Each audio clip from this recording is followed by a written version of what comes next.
The Green Sanctuary program at the church was certified 2 years ago, and one of its big focus areas is not just individual actions, but concerted community actions. So that fits right in with the 350 program. And this year, for the day of work parties, what we have planned is the planting of a tree in the AIDS garden, which is on the church premises, and construction of a bike rack out of repurposed pallets, and also, although we've had an active composting program for several years, the bins are less aesthetic than they might be. So one of our members is going to be supervising the construction of a staged composting bin system out of repurposed pallets. So we're very excited about these opportunities. There's still a lot of work to do in the church, in the lives of the congregation, and in the community, but we're very enthusiastic about being part of that. I like to think of this whole ecological footprint issue, because we are in the north using too many resources of the planet, while my focus has always been on countries in Africa especially, but also Haiti and Bangladesh and other countries in Asia where people don't even have the basic necessities. While we are, per capita would need 6 planets Earths to satisfy everyone if we all would be consuming and using as many resources as we do here in the States. So, and I even realized that flying from here to Asia or Africa has such a big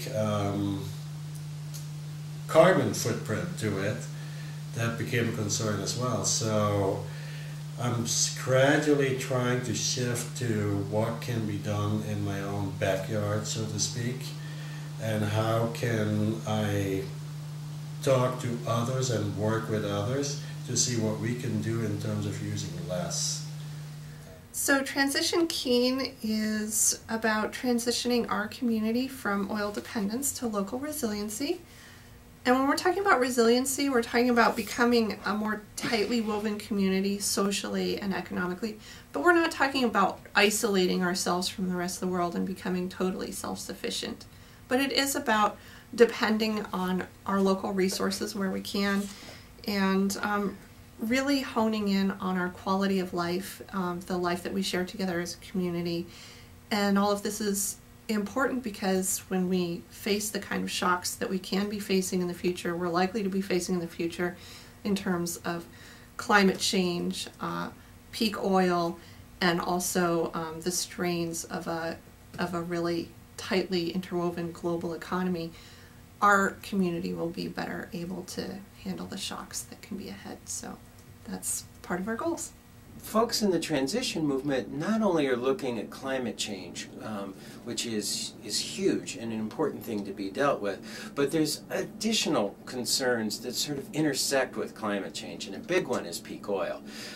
That we are getting to the point, government reports suggest between now and in about 5 years, that the world is going to have sort of hit the maximum production of oil, and it'll start declining.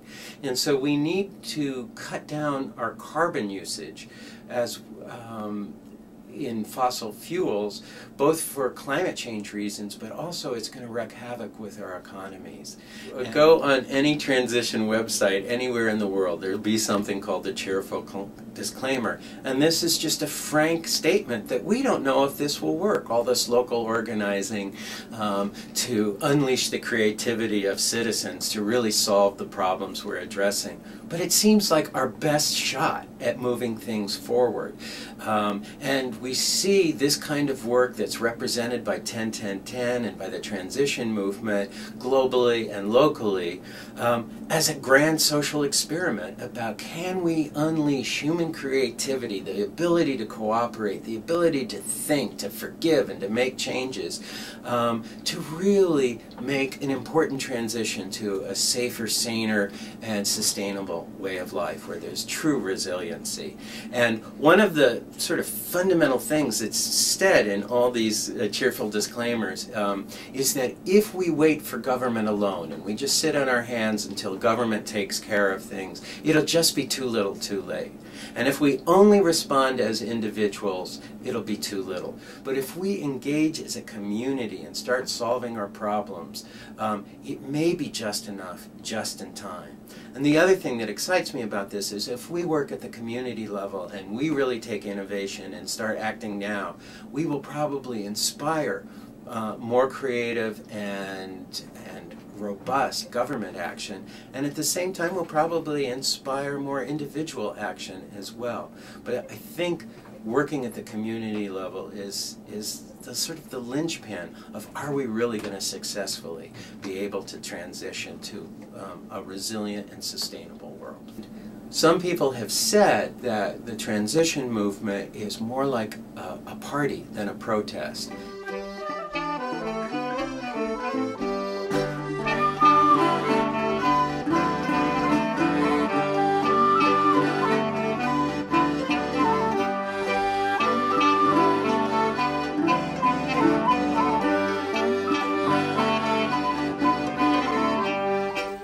We got a bunch of parents, and more are coming. A few apparently had to go to church first, and we are getting a garden ready for the winter.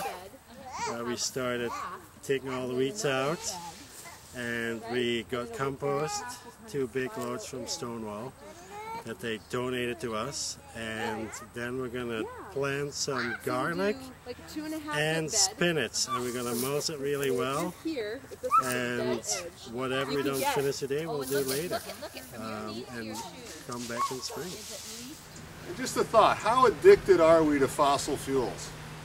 Well, I'll give you an example. Tropicana did a study to find out what's the carbon footprint of a glass of orange juice, because they figured they could sort it out and maybe buy electric delivery trucks and cut their carbon footprint in half. How much fossil fuels to make to get you a glass of orange juice.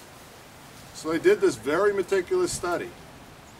38% of the fossil fuel input to a glass of orange juice is the ammonia fertilizer to grow the orange. Largest single component. If you don't put the ammonia on the ground for the tree to grow the orange, you don't have an orange, you don't have an orange, you don't have orange juice. Biochar is an amazing soil amendment. It doesn't work like regular fertilizers. It's persistent in the soil, it binds the nutrients, it creates an amazing microhabitat for all of the microbes, fungi, all those little microorganisms that bring soil to life. To make this whole concept of sequestering carbon by pyrolyzing biomass, and pyrolyzing is heating it in the absence of oxygen, and it's a exothermic process in that it runs on its own energy. In other words, the volatiles that are coming out of the biomass provide the heat to complete the process.